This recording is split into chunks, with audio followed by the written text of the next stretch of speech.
We want to turn to 2 Corinthians in chapter 11. ನಾವು 2 ಕೊರಿಂಥ 11ನೇ ಅಧ್ಯಾಯಕ್ಕೆ ತಿರುಗಿಸಿಕೊಳ್ಳೋಣ. 2 Corinthians in chapter 11. 2 ಕೊರಿಂಥ 11ನೇ ಅಧ್ಯಾಯ, a verse that we have looked at many times. Verse 3. 3ನೇ ವಚನ. ಈ ವಚನವನ್ನ ಅನೇಕ ಬಾರಿ ನಾವು ನೋಡಿಕೊಂಡಿದ್ದೇವೆ. I'm afraid that as the serpent deceived Eve by his craftiness, your minds will be led astray from the simplicity and purity of devotion to Christ. For if someone comes and preaches another Jesus whom you have not preached, or you receive a different spirit or a different gospel, you bear this beautifully. ಆದರೆ ಹವ್ವಳು ಸರ್ಪದ ಕುಯುಕ್ತಿಗೆ ಒಳಬಿದ್ದು ಹೇಗೆ ಮೋಸ ಹೋದಳೋ ಹಾಗೆಯೇ ನಿಮ್ಮ ಮನಸ್ಸುಗಳು ಕ್ರಿಸ್ತನ ವಿಷಯದಲ್ಲಿರಬೇಕಾದ ಸರಳತೆಯನ್ನು ಬಿಟ್ಟು ಕೆಟ್ಟು ಹೋದೀತೆಂದು ನನಗೆ ಭಯವುಂಟು. ಯಾಕಂದರೆ ನಿಮ್ಮ ಬಳಿಗೆ ಬರುವವರು ನಾವು ಸಾರದಿದ್ದ ಬೇರೊಬ್ಬ ಯೇಸುವನ್ನ ಪ್ರಕಟಿಸುವಾಗಲೂ, ನೀವು ಹೊಂದದೇ ಇದ್ದ ಬೇರೊಂದು ಆತ್ಮವನ್ನ ಹೊಂದುವಾಗಲೂ, ಅಂಗೀಕರಿಸದಿದ್ದ ಬೇರೊಂದು ಸುವಾರ್ತೆಯನ್ನ ಸ್ವೀಕರಿಸುವಾಗಲೂ ನೀವು ಚೆನ್ನಾಗಿ ಸಹಿಸಿಕೊಳ್ಳುತ್ತಿದ್ದೀರಿ. He is talking about being prepared to be ready as a bride, verse 2, as a pure virgin for being married to Christ when he comes again. ಇದು ಯಾವುದರ ಬಗ್ಗೆ ಮಾತನಾಡ್ತಾ ಇದೆಯಪ್ಪ ಅಂದರೆ, ಕ್ರಿಸ್ತನು ಬಂದಾಗ ನಿಮ್ಮನ್ನು ಕ್ರಿಸ್ತನ ಒಬ್ಬನೇ ಪುರುಷನಿಗೆ ಶುದ್ಧ ಕನ್ಯೆಯಾಗಿ ಒಪ್ಪಿಸಬೇಕೆಂದು ನಿಮ್ಮನ್ನು ಆತನಿಗೆ ನಿಶ್ಚಯ ಮಾಡಿದನಲ್ಲ, ಈ ವಿಷಯದ ಕುರಿತಾಗಿ ಮಾತನಾಡ್ತಾ ಇದೆ ಇಲ್ಲಿ. And he says the thing that can prevent you from being ready for that wonderful marriage day when the bridegroom comes in glory is deception. ಮದಲಿಂಗನು ಮಹಿಮೆಯಲ್ಲಿ ಅದ್ಭುತ ಮದುವೆಗಾಗಿ ಬರುವಾಗ ಆ ಮದುವೆ ದಿನಕ್ಕಾಗಿ ನೀವು ಸಿದ್ಧರಾಗುವುದಕ್ಕೆ ಅಡ್ಡಿಪಡಿಸುವಂಥದ್ದೇನಪ್ಪ ಅಂದರೆ ಅದು ವಂಚನೆ. That's very interesting. ಇದು ಬಹಳ ಆಸಕ್ತಿಕರ ವಿಷಯ. And here he says that the first sin in the world came through deception. ಇಲ್ಲಿ ಆತನು ಹೇಳುತ್ತಿರುವಂಥದ್ದೇನಪ್ಪ ಅಂದರೆ, ಲೋಕದಲ್ಲಿ ಮೊದಲ ಪಾಪವು ವಂಚನೆಯ ಮುಖಾಂತರ ಬಂದಿರುವಂಥದ್ದಾಗಿದೆ. We must never forget that. ನಾವೆಂದಿಗೂ ಅದನ್ನ ಮರಿಬಾರದು. The first sin in the human race came through deception. ಮಾನವ ಓಟದಲ್ಲಿ ಮೊದಲ ಪಾಪವು ವಂಚನೆಯ ಮುಖಾಂತರ ಬಂದಿರುತ್ತದೆ. Satan, verse 3, deceived Eve. 3ನೇ ವಚನ, ಸೈತಾನನು ಹವ್ವಳನ್ನ ಮೋಸಗೊಳಿಸಿದಂತೆ ಅಥವಾ ವಂಚನೆ ಮಾಡಿದಂತೆ. When you come to the end of the Bible, the book of Revelation, ನೀವು ಸತ್ಯವೇದದ ಕೊನೆಗೆ ಬಂದಾಗ ಪ್ರಕಟಣೆ ಪುಸ್ತಕದಲ್ಲಿ you see a strong emphasis on deception again. ವಂಚನೆ ಬಗ್ಗೆ ಮತ್ತೊಮ್ಮೆ ಒತ್ತು ಕೊಟ್ಟು ಹೆಚ್ಚಾಗಿ ಹೇಳಲಾಗಿದೆ. You see in Revelation in chapter 12, ಪ್ರಕಟಣೆ 12ನೇ ಅಧ್ಯಾಯದಲ್ಲಿ ಅದನ್ನ ನೋಡ್ಕೊಳ್ರಿ. one of the titles given to Satan in verse 9 is the deceiver of the whole world. 9ನೇ ವಚನದಲ್ಲಿ ಸೈತಾನನ ಕುರಿತಾಗಿ ಒಂದು ಶಿರೋನಾಮ ಕೊಡಲ್ಪಟ್ಟಿದ್ದೇನಪ್ಪ ಅಂದ್ರೆ, ಇಡೀ ಭೂಲೋಕದವರನ್ನೆಲ್ಲ ಮೋಸಗೊಳಿಸುವವನು ಅಂತ. Revelation 12 verse 9. ಪ್ರಕಟಣೆ 12ನೇ ಅಧ್ಯಾಯ 9ನೇ ವಚನ. There's nobody who escapes. The whole world.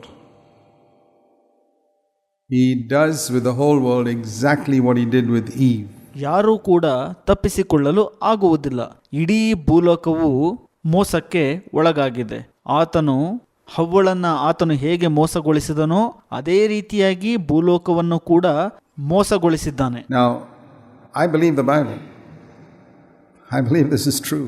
ನಾನು ಸತ್ಯವೇದವನ್ನು ನಂಬುತ್ತೇನೆ ಇದು ಸತ್ಯ ಎಂಬುದಾಗಿ. I believe that the entire world is deceived. ನಾನು ನಂಬುತ್ತೇನೆ ಇಡೀ ಭೂಲೋಕವು ಆ ಒಂದು ವಂಚನೆಗೆ ಅಂದರೆ ಮೋಸಕ್ಕೆ ಒಳಗಾಗಿದೆ. Now, a lot of people don't think so. They think that a lot of good people, they can't be wrong, etc. That's fine. ಅನೇಕರು ಆ ರೀತಿ ಇಲ್ಲ ಅಂತ ಅಂದ್ಕೊಳ್ತಾರೆ. ಸುತ್ತಮುತ್ತ ಒಳ್ಳೆ ಜನ ಇದ್ದಾರೆ, ಅವರಲ್ಲಿ ಏನೂ ತಪ್ಪಿಲ್ಲ ಇತರೆ ಎಂಬುದಾಗೆಲ್ಲ ಹೇಳ್ತಾರೆ. But that's exactly how Eve thought also there couldn't be anything wrong, but she was deceived and she didn't know it. ಅದೇ ರೀತಿಯಾಗಿ ಹವ್ವಳು ಕೂಡ ಏನು ತಪ್ಪಿಲ್ಲ ಅಂತ ಅಂದ್ಕೊಂಡಿದ್ಲು, ಆದರೆ ಆಕೆಯು ಮೋಸಕ್ಕೆ ಒಳಗಾದಳು, ಆದ್ರೂ ಕೂಡ ಆಕೆಗೆ ಗೊತ್ತಾಗಿರಲಿಲ್ಲ. And the entire world is deceived and they don't know it. ಇಡೀ ಭೂಲೋಕವು ಸಂಪೂರ್ಣವಾಗಿ ಮೋಸಕ್ಕೊಳಗಾಗಿದೆ, ಆದರೆ ಲೋಕಕ್ಕೆ ತಿಳಿದಿಲ್ಲ ತಾವು ಮೋಸ ಹೋಗಿರೋದು. Chapter 20, we read of after the coming of Christ. 20ನೇ ಅಧ್ಯಾಯದಲ್ಲಿ ನಾವು ಓದಿಕೊಳ್ಳುತ್ತೇವೆ, ಕ್ರಿಸ್ತನ ಬರೋಣದ ನಂತರ And we are raptured to meet with him in chapter 19. ಪ್ರಕಟಣೆ 19ನೇ ಅಧ್ಯಾಯದಲ್ಲಿ ಹೇಳಲ್ಪಟ್ಟಿದೆ, ನಾವು ಆತನನ್ನ ಸಂಧಿಸಲು ಎತ್ತಲ್ಪಡುತ್ತೇವೆ ಎಂಬುದಾಗಿ. And then in chapter 20 he comes and establishes his kingdom on earth. 20ನೇ ಅಧ್ಯಾಯದಲ್ಲಿ ನಾವು ಓದ್ಕೊಳ್ತೇವೆ, ಆತನು ಭೂಲೋಕದಲ್ಲಿ ತನ್ನ ರಾಜ್ಯವನ್ನ ಸ್ಥಾಪಿಸಲು ಬರುತ್ತಾನೆ ಎಂಬುದಾಗಿ. And binds Satan, verse 2, for 1,000 years.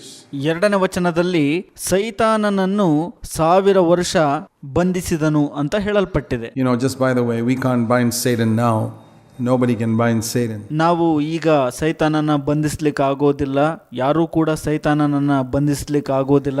We can bind his activities, but you can't bind Satan himself. ನಾವು ಸೈತಾನನ ಚಟುವಟಿಕೆಗಳನ್ನ ಬಂಧಿಸಬಹುದು, ಆದರೆ ಸೈತಾನನನ್ನೇ ಸ್ವತಃ ಬಂಧಿಸಲು ಆಗುವುದಿಲ್ಲ ನಮ್ಮ ಕೈಲಿ. Jesus is going to do that when he comes to earth, and he's going to bind him. It says in Revelation 20 verse 2, for 1,000 years. ಯೇಸು ಕ್ರಿಸ್ತನು ಭೂಲೋಕಕ್ಕೆ ಬಂದಾಗ ಅದನ್ನ ಮಾಡ್ತಾರೆ. ಪ್ರಕಟಣೆ 22ರಲ್ಲಿ ಹೇಳಲ್ಪಟ್ಟಿದೆ, ಆತನು 1000 ವರ್ಷಗಳ ಕಾಲ ಸೈತಾನನನ್ನು ಬಂಧಿಸಿದನು ಅಂತ. And at the end of 1,000 years he's going to be released from the pit. ಆ ಒಂದು 1000 ವರ್ಷಗಳ ನಂತರ ಆ ಗುಂಡಿಯಿಂದ ಆತನು ಬಿಡುಗಡೆಗೊಳ್ಳುತ್ತಾನೆ. And during those 1,000 years, verse 3, it says he will not be able to deceive. 20 verse 3. 3ನೇ ವಚನ, ಆ 1000 ವರ್ಷಗಳ ಅವಧಿಯಲ್ಲಿ ಆತನು ಮರುಳುಗೊಳಿಸಲು ಆಗುವುದಿಲ್ಲ ಅಂತ ಹೇಳಲ್ಪಟ್ಟಿದೆ. 20ನೇ ಅಧ್ಯಾಯ 3ನೇ ವಚನ. When Satan is bound, locked up in a pit, that's the only time he's not able to deceive. ಸೈತಾನನು ಬಂಧಿಸಲ್ಪಟ್ಟಾಗ, ಆ ಗುಂಡಿಯಲ್ಲಿ ಸೆರೆ ಹಿಡಿಯಲ್ಪಟ್ಟಾಗ, ಅದೊಂದೇ ಸಮಯದಲ್ಲಿ ಆತನು ಮೋಸಗೊಳಿಸಲು ಬರುವುದಿಲ್ಲ. But when he's released, notice what happens after he's released. When the 1,000 years are completed, verse 7. ಆದರೆ ಆತನು ಬಿಡುಗಡೆಗೊಂಡಾಗ ನೋಡಿರಿ ಅಲ್ಲೇನಾಯ್ತು ಅಂತ 7ನೇ ವಚನದಲ್ಲಿ ಹೇಳೋ ಪ್ರಕಾರ, 1000 ವರ್ಷಗಳು ತೀರಿದ ಮೇಲೆ. And the Lord allows Satan, he could have sent Satan straight into the lake of fire from there, but he doesn't do it. ಮತ್ತು ಕರ್ತನು ಸೈತಾನನನ್ನು ಅನುಮತಿಸುತ್ತಾನಲ್ಲಿ, ಅಲ್ಲಿಂದ ನೇರವಾಗಿ ಸೈತಾನನನ್ನ ದೇವರು ಬೆಂಕಿಯ ನರಕಕ್ಕೆ ಕಳುಹಿಸಬಹುದಾಗಿತ್ತು, ಆದರೆ ದೇವರು ಆ ರೀತಿಯ ಮಾಡಲಿಲ್ಲ. He's going to allow Satan to be released for a short period. ಸೈತಾನನನ್ನು ಸ್ವಲ್ಪ ಅವಧಿ ಮಾತ್ರ ಬಿಡುಗಡೆಗೊಳ್ಳಲು ದೇವರು ಅನುಮತಿಸುತ್ತಾರೆ. Why? I mean, one would have thought that after seeing Jesus rule the world for 1,000 years. ಯಾಕಾಗಿರಬಹುದು? ಒಬ್ಬರು ಈ ರೀತಿಯಾಗಿ ಯೋಚಿಸಬಹುದು, ಯೇಸು 1000 ವರ್ಷಗಳ ಕಾಲ ಆಳುವಿಕೆಯನ್ನ ಮಾಡಿದ್ದನ್ನ ನೋಡಿದ ನಂತರ all human beings should be just delighted to follow him and to say no to the devil. ಎಲ್ಲ ಮಾನವರು ತುಂಬಾ ಹರ್ಷಗೊಳ್ಳುತ್ತಿದ್ದರು ಮತ್ತು ಯೇಸುವನ್ನ ಹಿಂಬಾಲಿಸುತ್ತಿದ್ದರು, ಸೈತಾನನಿಗೆ ಇಲ್ಲ ಎಂದು ಹೇಳುತ್ತಿದ್ದರು. But God wants to show how corrupt man is. ಆದರೆ ದೇವರು ತೋರಿಸ ಬಯಸಿದ್ದೇನಪ್ಪ ಅಂದ್ರೆ ಮನುಷ್ಯನು ಎಷ್ಟು ಭ್ರಷ್ಟನಾಗಿದ್ದಾನೆ ಎಂಬುದಾಗಿ. That even after seeing Jesus reign for 1,000 years, ಯೇಸು ಸ್ವಾಮಿಯು 1000 ವರ್ಷಗಳ ಕಾಲ ಭೂಲೋಕವನ್ನ ಆಳಿದ್ದನ್ನು ನೋಡಿದ ನಂತರವೂ there are still going to be some people who want to follow the devil. You wouldn't believe it, right? I wouldn't believe it either if it were not written in the Bible. ನೀವು ನಂಬೋದಿಲ್ಲ ಅಲ್ವಾ? ನಾನು ನಂಬುತ್ತೇನೆ, ಸತ್ಯವೇದದಲ್ಲಿ ಬರಲಿಲ್ಲ ಅಂದ್ರೂ ಕೂಡ ಇಲ್ಲಿ ಕೆಲವು ಜನರು ಇನ್ನೂ ಕೂಡ ಸೈತಾನನನ್ನು ಹಿಂಬಾಲಿಸಬೇಕು ಎಂದುಕೊಂಡಿರ್ತಾರೆ. You know, a lot of people think that man would only follow Jesus if he knew how good Jesus is. ಅನೇಕ ಜನರು ಈ ರೀತಿಯಾಗಿ ಯೋಚಿಸುತ್ತಾರೆ, ಯೇಸು ಸ್ವಾಮಿ ಒಳ್ಳೆಯವನು ಎಂದು ತಿಳಿದುಕೊಂಡ ನಂತರ ಮಾತ್ರವೇ ಅವರು ಆತನನ್ನು ಹಿಂಬಾಲಿಸಲು ಬಯಸುವರಾಗಿರ್ತಾರೆ. I mean, if Jesus came here and everybody saw how good he is, people would follow him. Well, he was on earth for 3.5 years and they killed him. Wasn't he good then? ಯೇಸು ಸ್ವಾಮಿ ಇಲ್ಲಿ ಬರುವಾಗ ಎಲ್ಲರೂ ನೋಡ್ತಾರೆ ಆತನು ಎಷ್ಟು ಒಳ್ಳೆಯವನು ಅಂತ ಮತ್ತು ಆತನನ್ನ ಹಿಂಬಾಲಿಸುವವರಾಗಿರ್ತಾರೆ. ಆದರೆ ಆತನು ಇಹಲೋಕದಲ್ಲಿ 3.5 ವರ್ಷ ಇದ್ದಾಗ ಆತನನ್ನ ಕೊಂದರು. ಆಗ ಒಳ್ಳೆಯವನಾಗಿರ್ಲಿಲ್ವಾ? No, he's going to be on earth for 1,000 years. And they are still going to reject him. ಈಗ ಆತನು 1000 ವರ್ಷಗಳ ಕಾಲ ಭೂಲೋಕವನ್ನು ಆಳುವವನಾಗಿರ್ತಾನೆ. ಆದರೂ ಕೂಡ ಜನರು ಆತನನ್ನ ತಿರಸ್ಕರಿಸುತ್ತಾರೆ. Because we haven't seen the corruption of our human nature. ಯಾಕಂದರೆ ನಾವು ಇನ್ನು ನೋಡುವವರಾಗಿಲ್ಲ ನಮ್ಮ ಮಾನವ ಸ್ವಭಾವದಲ್ಲಿರುವಂತ ಆ ಒಂದು ಭ್ರಷ್ಟತ್ವವನ್ನು. At the end of Jesus reigning and peace in the world, no deception. ಯೇಸುವಿನ ಆಳ್ವಿಕೆ, ಭೂಲೋಕದಲ್ಲಿ ಸಮಾಧಾನ, ಮೋಸ ಇಲ್ಲದೆ ಇರುವಂತದ್ದು, ಇದೆಲ್ಲದರ ಕೊನೆಯಲ್ಲಿ And they've seen us with glorified bodies. There are still going to be people, sinners born on the earth at that time. ಅವರು ನಮ್ಮನ್ನು ಮಹಿಮಾ ಶರೀರಗಳೊಂದಿಗೆ ನೋಡಿರುತ್ತಾರೆ. ಆ ಸಮಯದಲ್ಲಿ ಭೂಮಿಯ ಮೇಲೆ ಜನಿಸುವ ಪಾಪಿಗಳು ಇನ್ನೂ ಇರುತ್ತಾರೆ, who don't submit to Christ. And then when the devil is released at the end of 1,000 years, ಅವರು ಕ್ರಿಸ್ತನ ಅಧೀನತೆಗೆ ಒಳಪಟ್ಟಿರುವುದಿಲ್ಲ. ನಂತರ ಸೈತಾನನು 1000 ವರ್ಷಗಳ ನಂತರ ಬಿಡುಗಡೆಗೊಂಡಾಗ, it says here, verse 7, he'll come out and deceive the nations again. ಇಲ್ಲಿ ಹೇಳಲ್ಪಟ್ಟಿದೆ 7 ಮತ್ತು 8ನೇ ವಚನದಲ್ಲಿ, ಆತನು ಮತ್ತೊಮ್ಮೆ ಹೊರಗೆ ಬಂದು ಜನಾಂಗಗಳನ್ನ ಮರುಳುಗೊಳಿಸುತ್ತಾನೆ ಅಥವಾ ಮೋಸಗೊಳಿಸುತ್ತಾನೆ ಅಂತ. It's unbelievable. ನಂಬಲಾಗದ ಸ್ಥಿತಿ ಇದು. That the nations that have seen Jesus rule for 1,000 years will still go after the devil. ಜನಾಂಗವು ಯೇಸು ಸ್ವಾಮಿಯನ್ನ 1000 ವರ್ಷಗಳ ಕಾಲ ಆಳ್ವಿಕೆ ಮಾಡಿದ್ದನ್ನ ನೋಡಿದ ನಂತರವೂ ಕೂಡ ಸೈತಾನನನ್ನ ಹಿಂಬಾಲಿಸುವವರಾಗಿರ್ತಾರೆ. Yep. And he's going to gather not just one or two. ನಂತರ ಆತನು ಅವರನ್ನ ಕೂಡಿಸುತ್ತಾನೆ. ಒಬ್ಬರು ಮತ್ತು ಇಬ್ಬರು ಅಲ್ಲ. I mean, one or two we can understand. ಒಬ್ಬರು ಮತ್ತು ಇಬ್ಬರು ನಮಗೆ ಅರ್ಥ ಆಗ್ಬಿಡತ್ತೆ. It says he's going to gather so many people, verse 8, like the sand of the seashore. 8ನೇ ವಚನ ಹೇಳೋ ಪ್ರಕಾರ ಆತನು ಅನೇಕ ಜನರನ್ನ ಕೂಡಿಸುತ್ತಾನೆ, ಆ ಸಂಖ್ಯೆಯು ಸಮುದ್ರದ ಮರಳಿನಷ್ಟಿರುವುದು ಅಂತ ಹೇಳಲ್ಪಟ್ಟಿದೆ. Boy. ಅಬ್ಬಾ, So many people ಅನೇಕ ಜನರ who've seen Jesus reign for 1,000 years, they still want the devil. ಅವರು ಯೇಸು ಸ್ವಾಮಿಯನ್ನ 1000 ವರ್ಷಗಳ ಕಾಲ ಆಳ್ವಿಕೆ ಮಾಡಿದ್ದನ್ನ ನೋಡಿದ ನಂತರವೂ ಸಹ ಸೈತಾನನು ಬೇಕವರಿಗೆ. And they come and surround the camp of the saints. ಅವರು ಬಂದು ದೇವ ಜನರ ಶಿಬಿರದ ಸುತ್ತಲೂ ಒಟ್ಟುಗೂಡುತ್ತಾರೆ. These people want to attack God's people even after all this. ಇಷ್ಟೆಲ್ಲ ಆದರೂ ಕೂಡ ಈ ಜನರು ದೇವ ಜನರ ಮೇಲೆ ದಾಳಿ ಮಾಡುವವರಾಗಿರ್ತಾರೆ. And fire comes down and burns them up, and the devil is thrown into the lake of fire. It's just a few seconds. ಮತ್ತು ಬೆಂಕಿಯು ಬಂದು ಸೈತಾನನ ಸೈನ್ಯವನ್ನ ಸುಟ್ಟು ಬಿಡುತ್ತದೆ. ನಂತರ ಸೈತಾನನನ್ನು ಬೆಂಕಿ ಕಂದಕಗಳು ಉರಿಯುತ್ತಿದ್ದ ಕೆರೆಗೆ ಎಸೆಯಲ್ಪಡಲಾಗುವುದು. It's all over. But the devil is released for that short time just to show the human race. ಇದೆಲ್ಲ ಮುಗಿದೋಗುತ್ತೆ. ಸೈತಾನನು ಸ್ವಲ್ಪ ಅವಧಿಗೆ ಮಾತ್ರ ಬಿಡುಗಡೆಗೊಂಡಿರುತ್ತಾನೆ. ಅದು ಏನಕ್ಕಪ್ಪ ಅಂತಂದ್ರೆ ಆ ಒಂದು ಮಾನವ ಜನಾಂಗವು ಹೇಗಿದೆ ಎಂಬುದನ್ನು ತೋರಿಸಲು. Don't think people will turn just because they see Jesus is so good. ಯೇಸು ಸ್ವಾಮಿ ಕೇವಲ ಒಳ್ಳೆಯವನು ಎಂದು ನೋಡಿದ ಮಾತ್ರಕ್ಕೆ ಜನರು ಆತನ ಕಡೆ ತಿರುಗುತ್ತಾರೆ ಎಂದು ನೆನೆಸಬೇಡ್ರಿ. They saw him for 3.5 years, they rejected him. They'll see him for 1,000 years and still reject him. ಜನರು ಯೇಸುವನ್ನ 3.5 ವರ್ಷ ನೋಡಿದ್ರು, ಆಗ್ಲೂ ಕೂಡ ತಿರಸ್ಕಾರ ಮಾಡಿದ್ರು. ನಂತರ 1000 ವರ್ಷಗಳನ್ನ ನೋಡ್ತಾರೆ, ಅವಾಗಲೂ ಕೂಡ ತಿರಸ್ಕಾರ ಮಾಡ್ತಾರೆ. It's only God's mercy that can save us from deception. ದೇವರ ಕರುಣೆಯಿಂದ ಮಾತ್ರ ನಾವು ಆ ಒಂದು ಮೋಸದಿಂದ ತಪ್ಪಿಸಿ ಕಾಪಾಡಲ್ಪಡಬಹುದಾಗಿದೆ. It's good to remember that. ಇದನ್ನ ನೆನಪಿಡೋದು ಬಹಳ ಮುಖ್ಯ. So I want to show you verses in the New Testament. ಹಾಗಾಗಿ ನಾನು ನಿಮಗೆ ಹೊಸ ಒಡಂಬಡಿಕೆಯಲ್ಲಿ ವಚನಗಳನ್ನ ತೋರಿಸಲು ಇಷ್ಟಪಡುತ್ತೇನೆ. That speak about self-deception. ಅದು ಸ್ವ ವಂಚನೆಯ ಕುರಿತಾಗಿ ಮಾತನಾಡುತ್ತದೆ. Now in the New Old Testament we read that Satan was deceived. Deception started there. ಹಳೆ ಒಡಂಬಡಿಕೆಯಲ್ಲಿ ನಾವು ನೋಡ್ತೇವೆ ಸೈತಾನನು ಮೋಸಗೊಳಿಸಿದನು ಅಥವಾ ವಂಚನೆ ಮಾಡಿದನು ಅಂತ.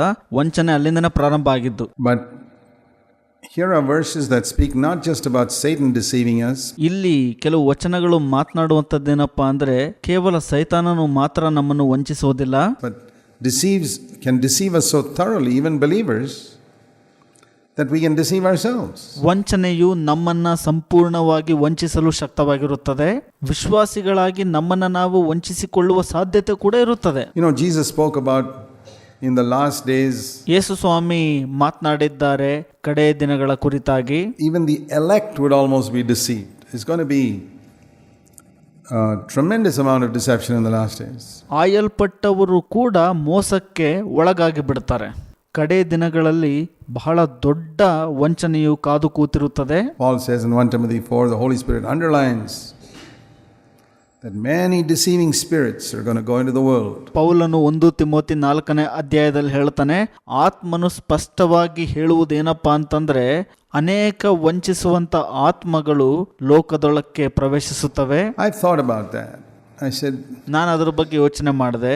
ಹಾಗೂ ನಾನು ಹೇಳಿದೆನಪ್ಪ ಅಂದ್ರೆ, I mean, I'm a father and I wouldn't like deceivers to come and talk to my children, even to my grown-up children. ನಾನು ತಂದೆಯಾಗಿದ್ದುಕೊಂಡು ಬಯಸುವುದಿಲ್ಲ ನನ್ನ ಮಕ್ಕಳೊಟ್ಟಿಗೆ ವಂಚಿಸುವಂತವರು ಬಂದು ಮಾತನಾಡುವಂಥದ್ದನ್ನ, ಬೆಳೆದಿರೋ ಮಕ್ಕಳೊಟ್ಟಿಗೂ ಕೂಡ. Leave alone small children. Which father or mother would allow someone whom they know to be a deceiver to come and talk to their little children? ಯಾವ ತಂದೆ ತಾಯಿನಾದರೂ ಕೂಡ ಒಬ್ಬ ವಂಚಕನು ಅಂತ ಗೊತ್ತಿದ್ರೂ ಕೂಡ ಯಾರು ಆ ವಂಚಕನನ್ನ ತಮ್ಮ ಮಕ್ಕಳೊಟ್ಟಿಗೆ, ಚಿಕ್ಕ ಮಕ್ಕಳೊಟ್ಟಿಗೆ ಮಾತನಾಡಲು ಅವಕಾಶ ಮಾಡಿಕೊಡ್ತಾರೆ? Would you do it? ನೀವು ಇದನ್ನು ಮಾಡ್ತೀರಾ? I mean, if you didn't know, you invited somebody to your house, you didn't know he was a deceiver, okay. ನಿಮಗೆ ಗೊತ್ತಿಲ್ಲ, ಯಾರನ್ನೋ ಒಬ್ಬರನ್ನ ನಿಮ್ಮ ಮನೆಗೆ ಕರೆಸ್ಕೊಂಡಿದ್ದೀರಿ, ಆತನು ವಂಚಕನು ಎಂಬುದು ನಿಮಗೆ ಗೊತ್ತಿಲ್ಲ, ಸರಿ. But if you know the guy is a deceiver, would you let him come in? I mean, you may be able to handle him as an adult, but would you let him come and talk to your little children? ಆದರೆ ನಿಮಗೆ ಗೊತ್ತಿರತ್ತೆ ಆ ವ್ಯಕ್ತಿ ವಂಚಕನು ಎಂಬುದಾಗಿ, ನೀವು ವಯಸ್ಕರಾಗಿ ಆತನೊಟ್ಟಿಗೆ ಹೇಗೆ ನಿಭಾಯಿಸಬೇಕು ಅಂತ ಗೊತ್ತಿರತ್ತೆ, ಅದನ್ನು ಮಾಡ್ತೀರಿ. ಆದರೆ ನಿಮ್ಮ ಮಕ್ಕಳೊಟ್ಟಿಗೆ ಮಾತನಾಡಲು ಅನುಮತಿಸ್ತೀರಾ? Yet, God is a better father than us, but He allows it. ದೇವರು ನಮಗಿಂತ ಉತ್ತಮ ತಂದೆಯಾಗಿದ್ದಾರೆ, ಹಾಗಿದ್ರೂ ಕೂಡ ಅವರು ಅನುಮತಿಸುತ್ತಾರೆ. And the first proof of it is He allowed the deceiver to come to the Garden of Eden, to innocent Adam and Eve. ಅದಕ್ಕೆ ಮೊದಲ ರುಜುವಾತು ಏನಪ್ಪಾ ಅಂದ್ರೆ, ಆ ವಂಚಕನನ್ನ ದೇವರು ಏದೇನ್ ತೋಟದೊಳಗಡೆ ಆದಾಮ ಮತ್ತು ಹವ್ವಳ ಕಡೆಗೆ ನಡೆಸಿದ್ದು, ಅಂದ್ರೆ ಅನುಮತಿಸಿದ್ದು. He allowed the devil to come as a deceiver there. ಅಲ್ಲಿ ದೇವರು ಆ ಒಂದು ಸೈತಾನನನ್ನ ವಂಚಕನನ್ನಾಗಿ ಅನುಮತಿಸಿದ್ದು. And you know very well, when we look around at Christendom today, ನಿಮಗೆ ಚೆನ್ನಾಗಿ ಗೊತ್ತಿದೆ, ಇಂದು ಕ್ರೈಸ್ತತ್ವದಲ್ಲಿ ನೀವು ನೋಡುವಾಗ all the cults, ಎಲ್ಲ ತಪ್ಪು ಆರಾಧಕರು, all the multitudes of denominations, all the Christians who got strange ideas, ಕ್ರೈಸ್ತತ್ವದಲ್ಲಿ ಬಹಳ ಆ ಒಂದು ಅಪರಿಚಿತ ಆಲೋಚನೆಯನ್ನು ಹೊಂದಿರುವಂತ ಬಹುಜನರು, where did it all come from? ಇವರೆಲ್ಲ ಎಲ್ಲಿಂದ ಬಂದಿದ್ದಾರೆ? The deceiver has been at work, very hard at work. ವಂಚಕನು ಕಾರ್ಯನಿರತನಾಗಿದ್ದಾನೆ, ಬಹಳ ಕಠಿಣವಾಗಿ ಕಾರ್ಯದಲ್ಲಿ ತೊಡಗಿದ್ದಾನೆ. And we have to say that God has allowed the devil to move even in the midst of his children. And we know that it says in 1 Timothy 4 that ನಾವು ಈ ರೀತಿಯಾಗಿ ಹೇಳಬಹುದು, ದೇವರು ಸೈತಾನನನ್ನು ಅನುಮತಿಸಿದ್ದಾರೆ ಅಂತ. ಅದು ತನ್ನ ಮಕ್ಕಳ ಮಧ್ಯದಲ್ಲಿ ಹಾದು ಹೋಗುವಂತೆ ಅನುಮತಿಸಿದ್ದಾರೆ. ಅದು ಹೇಳುತ್ತೆ 1 ತಿಮೋತಿ 4ನೇ ಅಧ್ಯಾಯದಲ್ಲಿ. It's quite a terrifying verse. ಇದು ಬಹಳ ದಿಗಿಲು ಪಡಿಸುವಂತ ವಚನ, where it says that some will fall away from the faith, paying attention to these deceitful spirits. ಇಲ್ಲಿ ಹೇಳುತ್ತೆ, ಕೆಲವರು ವಂಚಿಸುವ ಆತ್ಮಗಳಿಗೆ ಕಿವಿಗೊಟ್ಟು, ಅಂದ್ರೆ ಲಕ್ಷ್ಯ ಕೊಟ್ಟು ನಂಬಿಕೆಯಿಂದ ತೊಲಗಿ ಹೋಗುವರು ಅಂತ. So they were in the faith. ಅವರು ನಂಬಿಕೆಯಲ್ಲಿರ್ತಾರೆ. That means they were born again. They were children of God. ಅದರ ಅರ್ಥ ಅವರು ಹೊಸದಾಗಿ ಹುಟ್ಟಿರುತ್ತಾರೆ, ದೇವರ ಮಕ್ಕಳಾಗಿರುತ್ತಾರೆ. And then they listened. They paid attention to these deceitful spirits. And they fell away. ಅವರು ವಂಚಿಸುವ ಆತ್ಮಗಳಿಗೆ ಕಿವಿಗೊಡ್ತಾರೆ, ಲಕ್ಷ್ಯ ಕೊಡ್ತಾರೆ ಮತ್ತು ನಂತರದಲ್ಲಿ ಬಿದ್ದು ಹೋಗ್ಬಿಡ್ತಾರೆ. I've seen cases like that. ನಾನು ಈ ರೀತಿಯ ಪ್ರಕರಣಗಳನ್ನ ನೋಡಿದ್ದೀನಿ. Good believers fallen away to deceitful spirits. ಒಳ್ಳೆಯ ವಿಶ್ವಾಸಿಗಳು ಬಿದ್ದು ಹೋಗಿದ್ದಾರೆ ವಂಚಿಸುವ ಆತ್ಮಗಳಿಂದ. What is the guarantee that you won't fall away? ನೀವು ಬಿದ್ದು ಹೋಗುವುದಿಲ್ಲ ಅನ್ನುವುದಕ್ಕೆ ಖಾತರಿ ಏನು ಹಾಗಾದ್ರೆ? There are people better than you who've fallen away. ನಿಮಗಿಂತ ಉತ್ತಮವಾಗಿರುವಂತ ಜನರು ಈಗಾಗಲೇ ಬಿದ್ದು ಹೋಗ್ಬಿಟ್ಟಿದ್ದಾರೆ. And that's why if we study scripture and see these passages, these verses I'm going to show you. ಅದಕ್ಕಾಗಿ ನಾವು ಸತ್ಯವೇದವನ್ನು ಅಧ್ಯಯನ ಮಾಡಿ ನಾನು ತೋರಿಸುವಂಥ ಈ ವಚನಗಳನ್ನು ನೀವು ನೋಡುವಾಗ You take heed to them ನೀವು ಅದನ್ನು ಗಮನಕ್ಕೆ ತೆಗೆದುಕೊಳ್ಬೇಕು. and save yourself from self-deception. ಈ ಒಂದು ಸ್ವ-ವಂಚನೆಯಿಂದ ನಿಮ್ಮನ್ನು ನೀವು ತಪ್ಪಿಸಿ ಕಾಪಾಡಿಕೊಳ್ಳ್ರಿ. Then you can protect yourself from these deceitful spirits. ಆಗ ನೀವು ಈ ಒಂದು ವಂಚಿಸುವ ಆತ್ಮಗಳಿಂದ ತಪ್ಪಿಸಿ ಕಾಪಾಡಲ್ಪಡಬಹುದಾಗಿದೆ. But if we don't protect ourselves from self-deception, we can't protect ourselves from deceitful spirits. ನಾವು ಈ ಒಂದು ಸ್ವ-ವಂಚನೆಯಿಂದ ಸಂರಕ್ಷಿಸಲ್ಪಡಲು ಆಗಲಿಲ್ಲ ಅಂದರೆ ಆ ಒಂದು ವಂಚನೆಯ ಆತ್ಮಗಳಿಂದಲೂ ಕೂಡ ತಪ್ಪಿಸಿ ಕಾಪಾಡಲ್ಪಡಲಾಗುವುದಿಲ್ಲ.